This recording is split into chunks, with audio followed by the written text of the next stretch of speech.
Salmo número 8 diz assim a Escritura Sagrada: Ó Senhor, Senhor nosso, quão magnífico em toda a terra é o teu nome, pois expuseste nos céus a tua majestade. Da boca de pequeninos e crianças de peito suscitaste forças, por causa dos teus adversários, para fazer emudecer o inimigo e o vingador. Quando contemplo os céus, obra dos teus dedos, e a lua e as estrelas que estabeleceste, que é o homem que o estimes? E o filho do homem que o visites? Fizeste-o, no entanto, por um pouco menor do que Deus, e de glória e de honra o coroaste, lhe deste domínio sobre a obra das suas mãos e sobre os seus pés, tudo lhe puseste.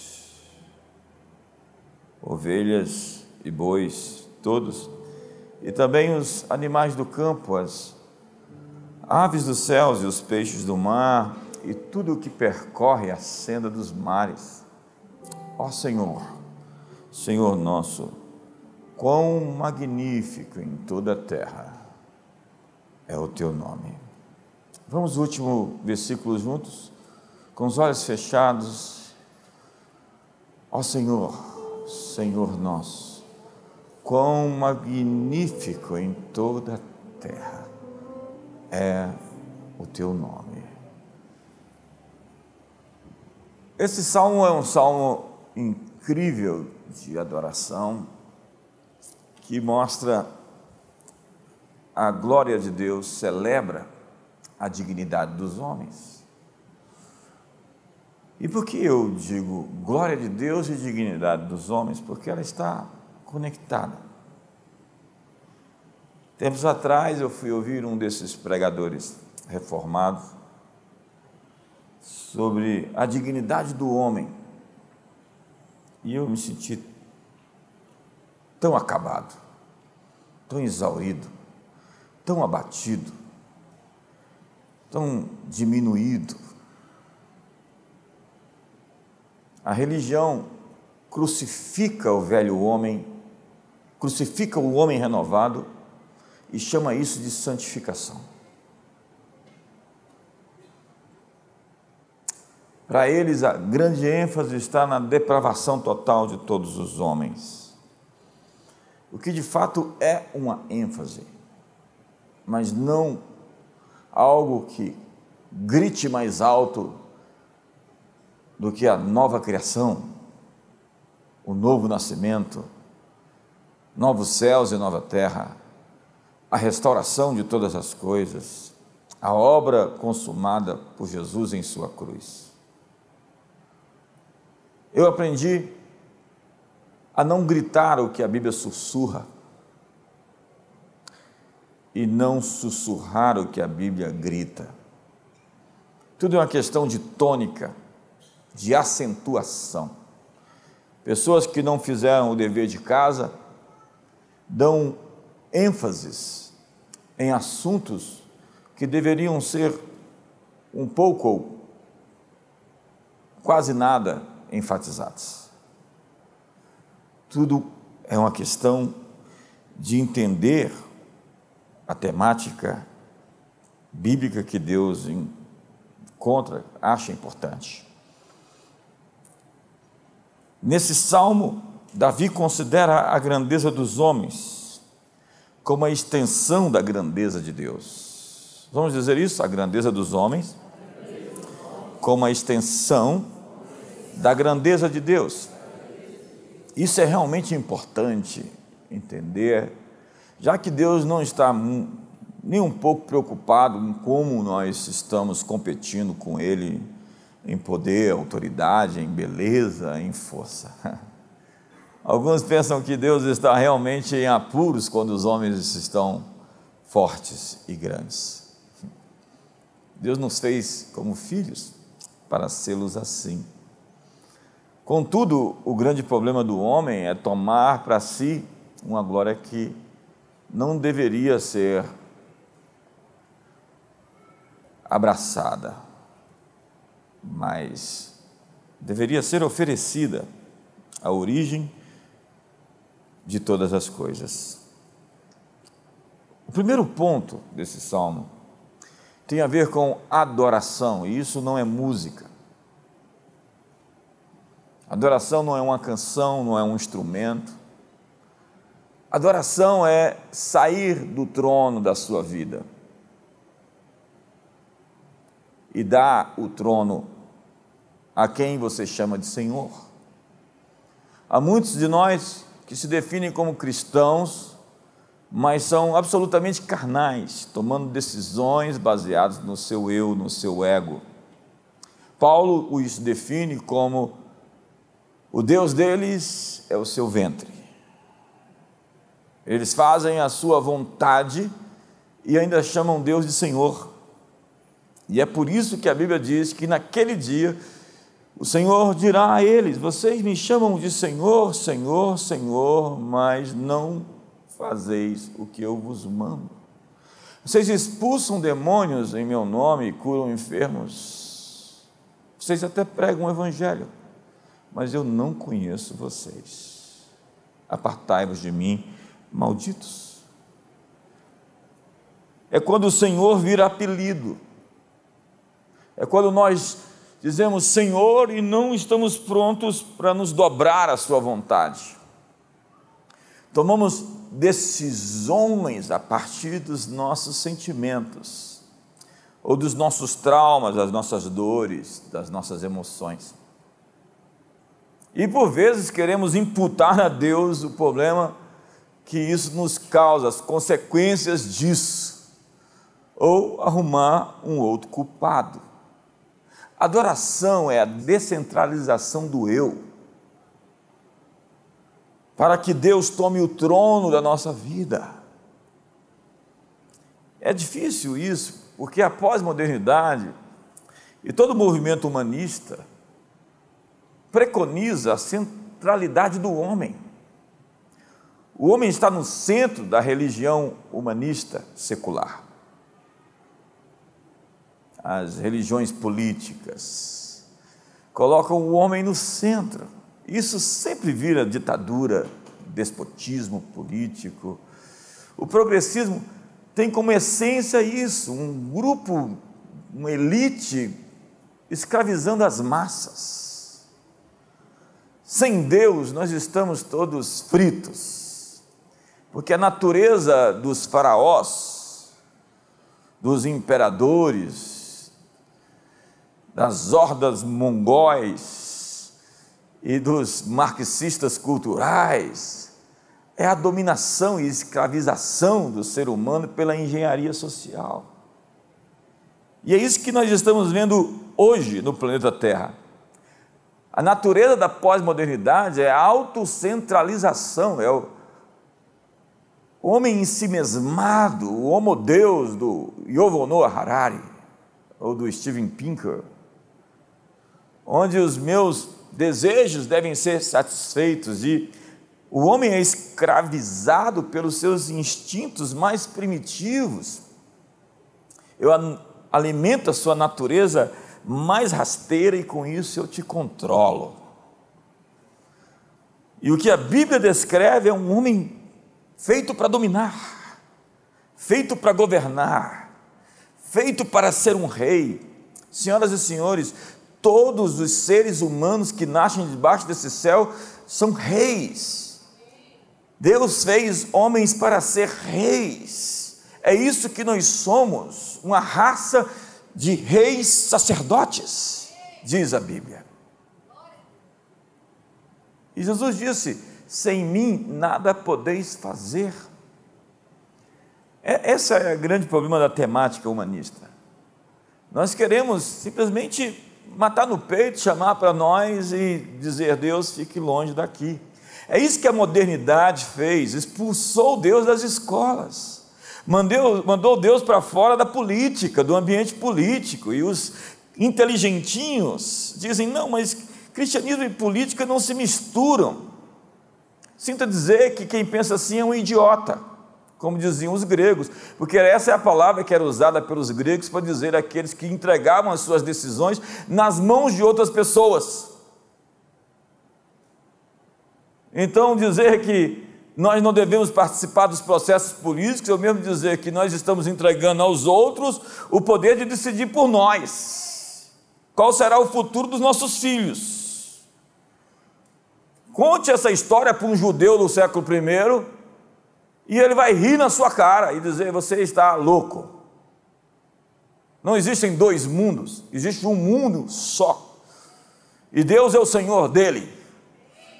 Ele é o Senhor dos céus e é o Senhor da terra. Ele é o Senhor da arte, do entretenimento, porque Ele é o autor da beleza. Toda a criação é uma obra-prima feita por um escultor, por um artista, por um pintor, por um criador excelso. Ele é o Senhor da mídia, porque Ele é o Senhor da verdade. Ele é a própria verdade, Ele é o Verbo que se fez carne. Ele é o Senhor da família, porque Jesus nos apresentou a Deus como um pai.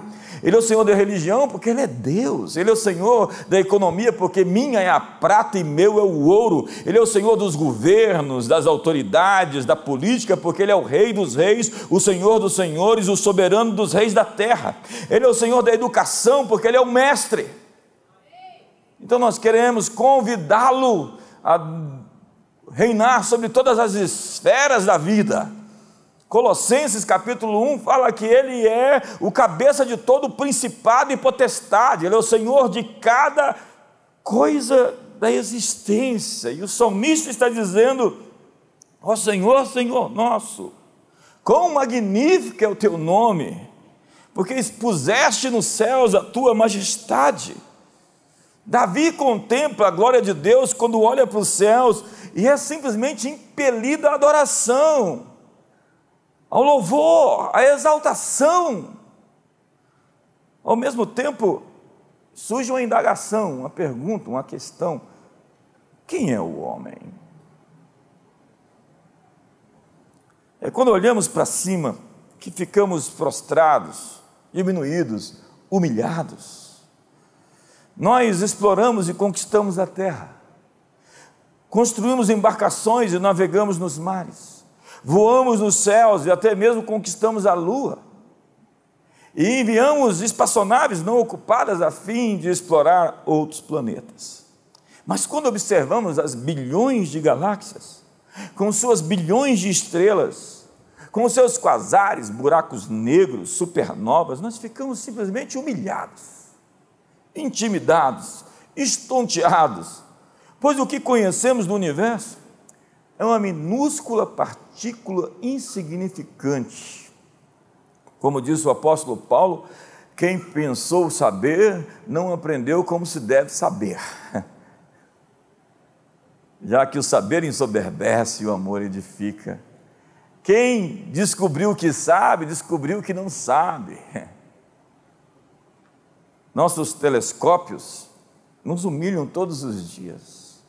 Quando olhamos a vastidão do universo, somos uma gota em um oceano, um grão de areia, como na linguagem bíblica diz: quem mediu com o seu punho as águas?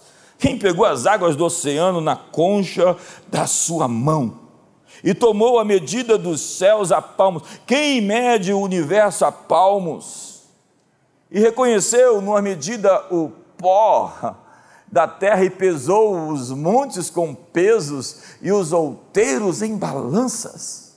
Quem chama cada estrela pelo seu nome? 200 bilhões de estrelas somente na nossa Via Láctea. Quem? No século XX, o projeto Genoma procurou decifrar o código genético do homem, e após toda a pesquisa e propaganda feita acerca dos avanços científicos que nos proporcionaria com suas descobertas absolutamente reveladoras da essência da própria humanidade, aquelas pesquisas e anos dedicados ao projeto trouxeram mais perguntas do que respostas, mais dúvidas do que certezas. E agora cientistas israelenses descobriram muitos erros na leitura do projeto do DNA humano. Nós estamos humilhados. simplesmente não sabemos. Há muito a se descobrir e pouco conhecemos. Quando pensamos nas profundezas dos mares, nós conhecemos 1% do que existe lá embaixo. Tantas criaturas, até o peixe de Jonas deve estar passeando por lá.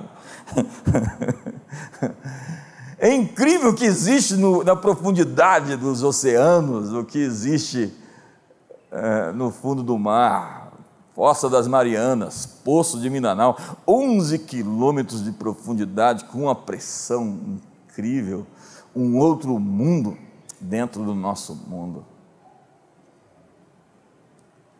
E isso traz uma outra palavra, que eu quero discutir sobre ela um pouquinho mais tarde. A inevitável soberania. Guarde isso. Soberania é quando Deus disse: eu busquei alguém para salvar, que pudesse promover o escape e o livramento, mas não encontrei. Por isso, o meu próprio braço trará a salvação. Soberania é quando Deus chama para si. É a palavra bolema. Boa parte de todas as expressões vontade de Deus na Bíblia é telema, que fala de uma parceria. Deus fala: eu preciso de você para fazer minha vontade acontecer. Eu quero você participando. Eu quero você envolvido. Quando a Bíblia diz: faça-se a tua vontade aqui na terra como no céu, é telema. Quando a Bíblia diz: não vos conformeis com esse século, mas transformai-vos pela renovação da vossa mente, para que experimenteis qual seja a boa, agradável e perfeita, telema, vontade de Deus. Está descrevendo que há um negócio onde o homem participa. Mas quando nós falamos sobre soberania, nós estamos falando de algo que Deus diz: eu não preciso de você para fazer o que eu vou fazer agora. Deus está dizendo: em 2023 eu vou fazer as coisas com ou sem você. Eu vou realizar no mundo algo que ninguém nunca viu antes. O meu conselho permanece de pé. Eu vou fazer toda a minha vontade. Prepare-se.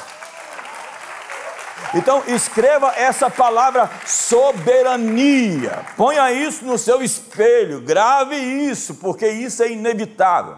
A natureza de algo disruptivo é algo que não pode ser impedido. As grandes corporações, os megacapitalistas e as bestas políticas não podem impedir o que Deus está para fazer. Ei, eu acho que você não entendeu. Prepare-se, porque Deus está programando um mundo novo que vai amanhecer sobre nós. Eu sinto que você está ficando empolgado. Mas quando nós olhamos para os céus, o que nós vemos? Simplesmente a nossa insignificância. Pense bem assim, eu estava assistindo agora esses dias uma série sobre o universo, mostrando as dimensões incríveis, as distâncias incríveis que existem entre os planetas, no Sol e a criação exuberante que está à nossa volta. Isso nos faz nos sentir impotentes. Quantos se sentiram impotentes esses dias de pandemia, de pós-pandemia, de guerra política e cultural? É incrível como nós somos realmente sozinhos, irrelevantes, limitados, tão pequenos. E é isso que o salmista faz, né? Quando eu olho para os céus, eu só posso dizer: magnífico! Expuseste nos céus a tua majestade. É isso que ele está fazendo, compondo sons, músicas, poesias, poemas, canções, a partir daquilo que ele vê a grandeza do Deus Criador. Jesus disse: sem mim nada podeis fazer. Davi olha para os céus e só consegue dizer: admirável, soberano, majestoso, excelente, magnífico. Ó Senhor, Senhor nosso, quão magnífico é o teu nome em toda a terra, pois puseste a tua glória sobre os céus. Ele vê as estrelas, milhares delas, e diz: maravilhoso, insondável, poderoso, Rei do universo, magnífico. Olhe para os céus e diga: magnífico. Isso tira você do trono, porque tem gente que se olha no espelho e diz: magnífico. Tem gente que canta aquela canção: quão grande és tu, olhando para o espelho. Davi é simplesmente compelido à adoração por conta da grandeza da criação, pois as pegadas de Deus estão claras nos céus, sua glória se manifesta no firmamento, sua altivez e o seu poder estão ali. Os céus manifestam a glória de Deus e o firmamento anuncia a obra das suas mãos. Um dia faz discurso a outro dia. Então vem o verso 2: tu ordenaste força da boca das crianças e dos que mamam por causa dos teus inimigos, para fazer escalar o inimigo e o vingador. Há tantos que ousam falar contra Deus, que ousam falar contra a igreja, que ousam falar contra os filhos de Deus hoje. O louvor, então, é a arma dos pequeninos para silenciar os inimigos. Jesus disse: quem não se tornar como uma dessas crianças, não verá o reino de Deus. Mas quem são as crianças, esses que mamam?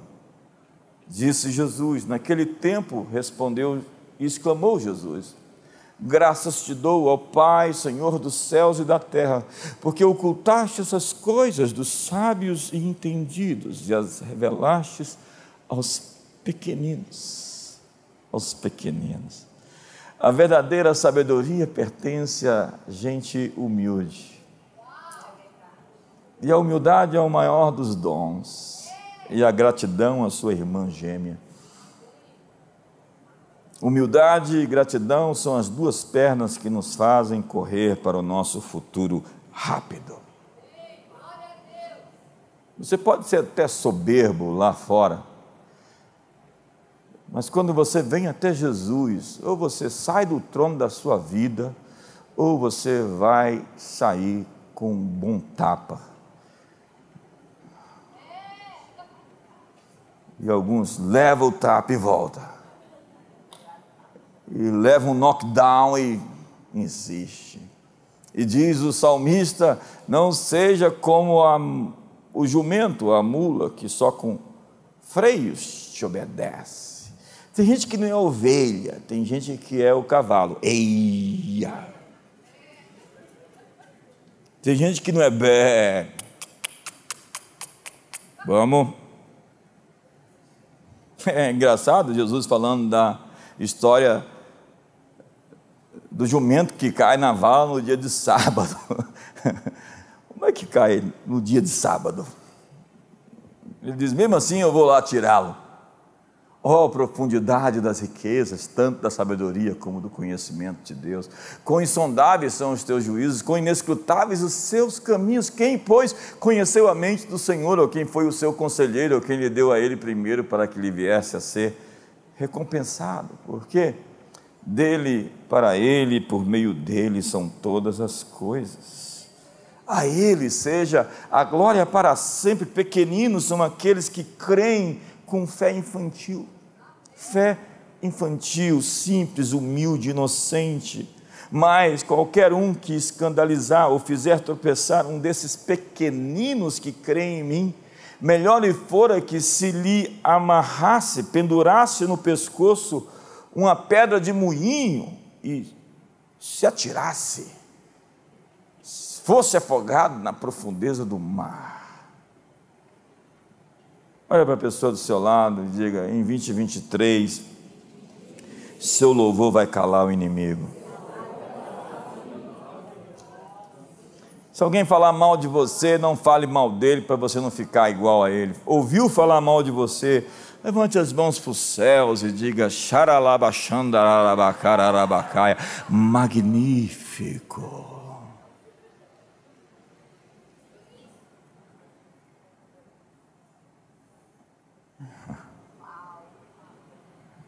Deus vai matar no peito e vai dar a resposta. Diga para o seu irmão, Deus vai responder.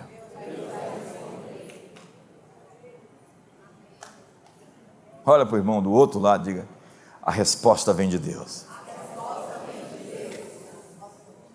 Tu ordenaste força da boca de pequeninos e dos que mamam. Jesus usa esse texto dizendo, da boca dos pequeninos e dos que mamam, suscitaste perfeito louvor para fazer escalar o inimigo e vingador. O vingador. Da nossa boca nós podemos liberar a força de Deus ou a força do diabo. Qual é o poder que estamos liberando com a nossa boca? O poder da vida e da morte estão na língua, e o que bem dela se utiliza comerá dos seus frutos, diz Provérbios 18, verso 20. Nos últimos dias, diz a Bíblia, os homens seriam amantes de si mesmos, amantes de si mesmos. É um narcisismo. E narcisismo não se fala de amor próprio, mas de deficiência de amor. E os homens seriam também ingratos.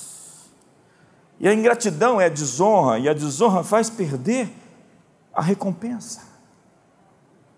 Eu ajustei minhas expectativas esses dias.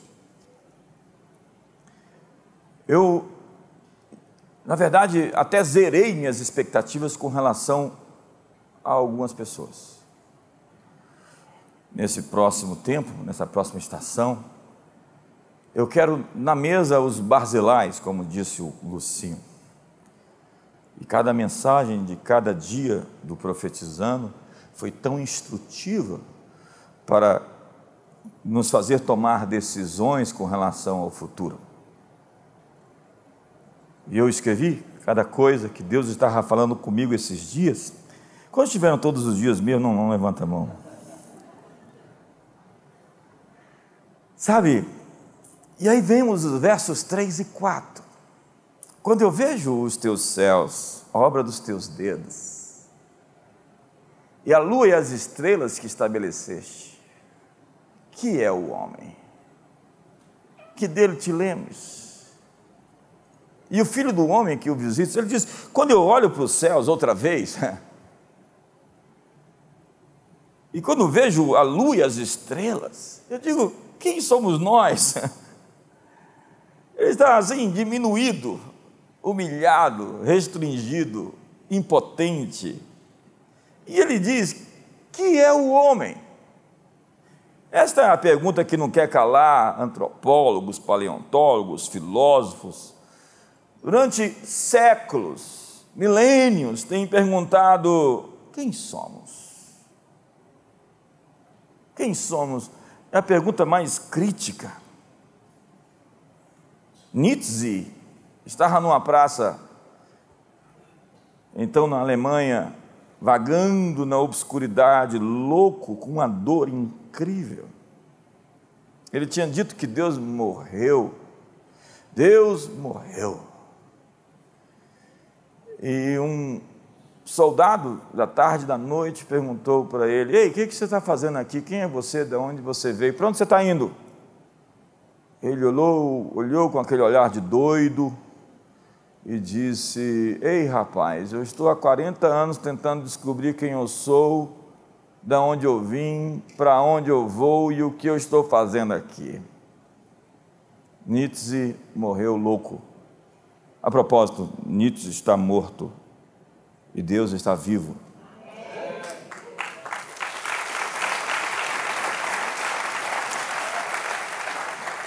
Quem é o homem? Sócrates dizia, conhece-te a ti mesmo. Para Platão, o homem é um animal que anda sobre 2 pés. Aristóteles dizia, nós somos um animal sociável. Sófocles disse, o homem não é nada mais do que um sopro e uma sombra. Dante afirmou que o homem é um animal ridículo. Para Homero, entre as coisas que respiram e andam na terra, nenhum é mais ridícula e lamentável do que o homem. Voltaire dizia, o homem é um bípede sem asas. Horácio afirmou, somos pó e sombras. Molière disse: não passamos de um animal vicioso. Edmund Burke disse que nós somos um animal religioso. Ed Young resumiu o homem dizendo: somos a menor parte do nada. Karl Marx disse: o homem é um animal trabalhador, sem espírito e sem alma. A resposta a essa pergunta está nos versículos seguintes. Verso 5: fizeste-o, no entanto. Põe a mão no ombro do seu irmão e diga: no entanto. Essa adversativa é muito poderosa. Contudo, todavia, apesar de sermos tão limitados dentro desse corpo mortal, que um vírus assustou todo mundo, matou milhares de nós, apesar de sermos tão limitados no tempo e no espaço, onde qualquer choque mais forte pode nos levar daqui, apesar de sermos tão restritos, fomos feitos menor do que Elohim, e coroados fomos de glória e de honra. Coroados de glória e de honra.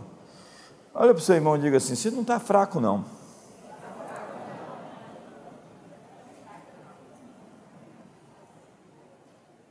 Deste-lhe domínio sobre as obras da tua mão, e sobre os seus pés, sobre os pés dos homens, tudo o que há nesse planeta está submetido. Ovelhas, bois, todos, e animais do campo, aves dos céus, peixes do mar, e tudo o que percorre na senda dos mares. A grandeza dos homens é, portanto, a extensão da grandeza do Criador. Somos representantes dele aqui na terra. Estamos aqui sob a sua autoridade. E o grande segredo da autoridade é o relacionamento. Você não pode ter a minha autoridade se você não está ligado a mim. Você não pode ter a autoridade como um policial se você não está ligado ao Estado. Você não pode ter a autoridade para trabalhar naquela repartição se você não está ligado àquela repartição. Você não pode ter a autoridade de Deus se você não está conectado a Ele. Veja que vem um caminhão com vários 28 pneus, e ele vem marchando alto, forte e rápido, e um pequeno policial levanta a mão com um apito e manda parar. Aquele caminhão freia, ele para, porque existe ali uma autoridade que não tem o poder físico para pará-lo, mas representa toda uma força que pode punir aquele que não o fizer. Assim é porque demônios, principados e potestades, Jesus disse: não vos alegreis porque os demônios se vos submetem, mas porque o vosso nome está escrito nos céus. Então, quando você se ergue contra as forças espirituais que lutam contra você e elas param, não é sobre você, é sobre a autoridade que está à sua volta, é sobre quem você representa. Em meu nome expulsarão demônios, eis que vos dei autoridade para pisar sobre serpentes e escorpiões e sobre todo o poder do inimigo, e nada absolutamente vos causará dano.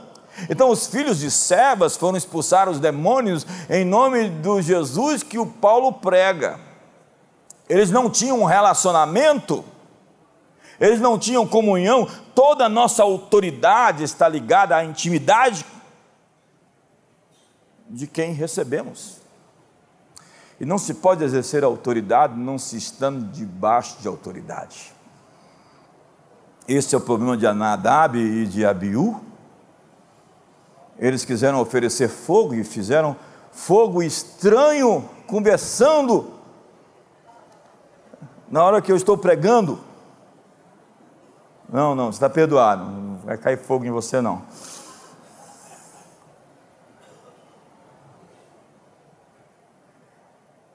Onde eu estou indo? Eu estou dizendo a você que nós somos representantes da divindade. Somos a extensão do domínio de Deus. Os céus são os céus do Senhor, diz o Salmo 115:16, mas a terra deu a ele aos filhos dos homens. Quantos são filhos de algum homem aqui? De alguma mulher? Você tem certeza? Muito obrigado, espero que você tenha realmente nascido por aqui.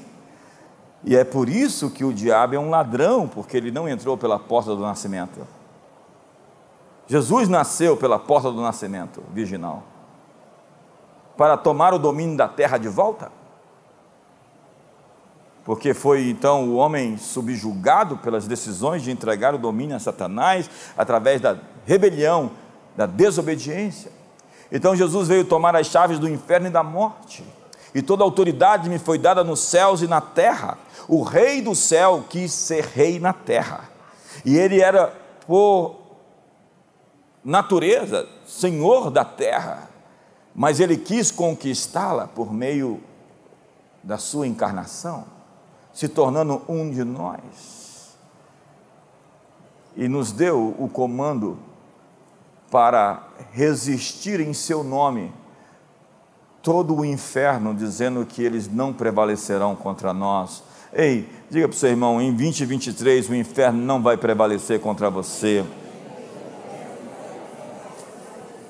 Entenda, a lógica da idolatria é colocar a imagem de um Deus em um santuário feito por mãos humanas. Isso é simplesmente uma falsificação, uma imitação. A neurose obsessiva do diabo é imitar tudo que Deus faz, porque essa terra, esse planeta é um santuário, é um templo feito por Deus, onde Ele colocou a sua imagem. Milhares, bilhões de imagens de Deus estão nesse planeta. O homem feito à imagem e semelhança de Deus representa a autoridade de Deus nesse mundo, e todas as vezes que o diabo vê você, ele vê a expressão da autoridade de Deus. E é por isso que ele odeia você, porque ele, quando olha para você, ele vê um Deus que ele não pode tocar.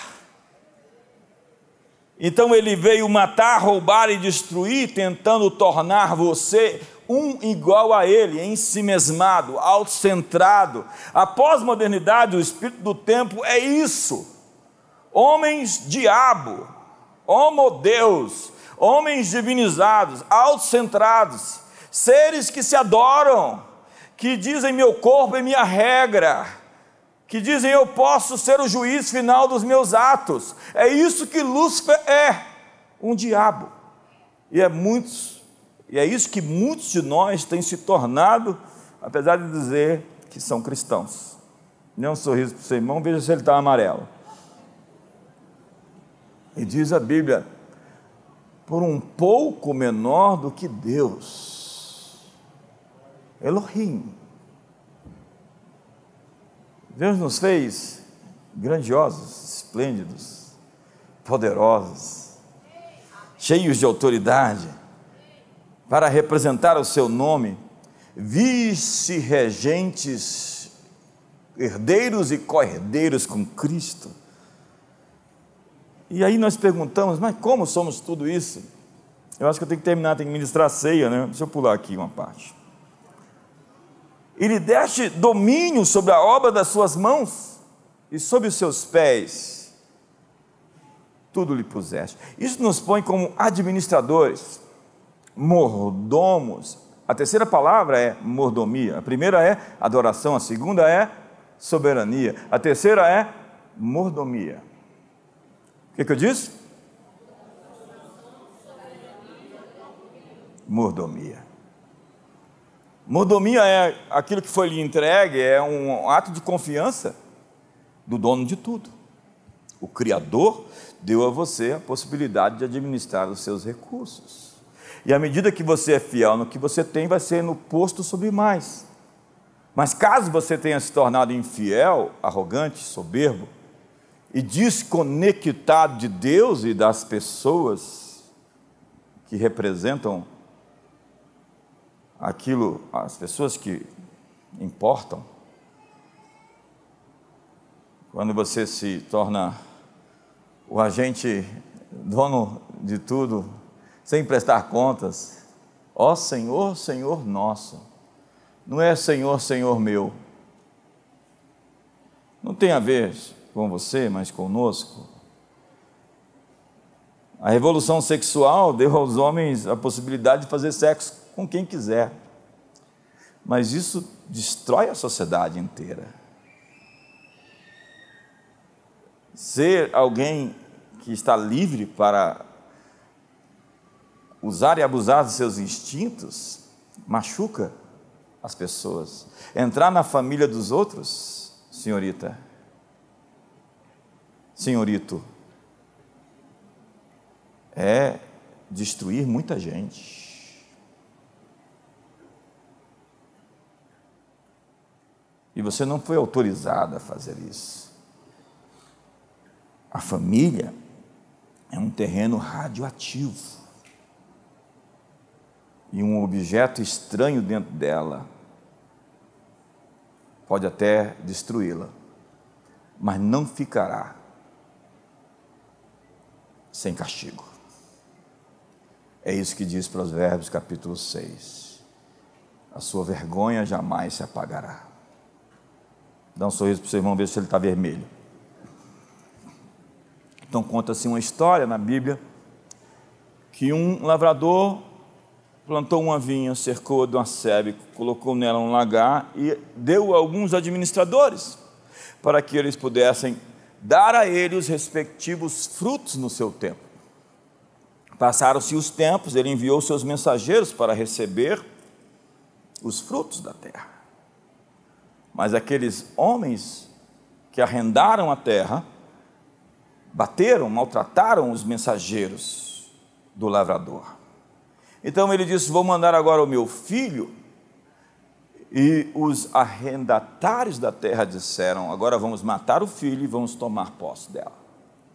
Jesus pergunta aos discípulos: o que fará o dono daquela terra àqueles homens maus? E a resposta é a seguinte: vai tirar aquela terra desses homens maus e vai dar essa terra àqueles que vão devolver os respectivos frutos ao Senhor.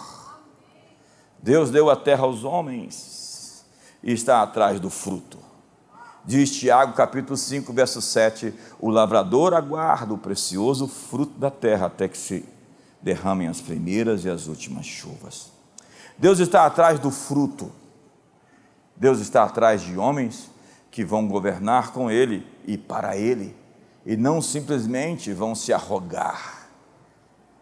Ainda que pronunciem o nome de Deus, vivem à deriva, à mercê dos seus próprios prazeres e desejos e vontades, onde o nome Senhor virou apelido. Quando eu digo Senhor, eu já faço assim, ok? Quantos estão comigo? Então faça assim: Senhor. Sabe qual é a grande discussão de Deus lá na Bíblia? Vocês têm um pescoço duro, uma cerviz dura, é a incapacidade de se dobrar. Quanto mais orgulhoso, menos capacidade de se humilhar, porque já está, na verdade, dobrado diante de uma autoestima ferida e precisa provar para os outros que é importante, fazendo e acontecendo. Sob os seus pés tudo lhe pusesses.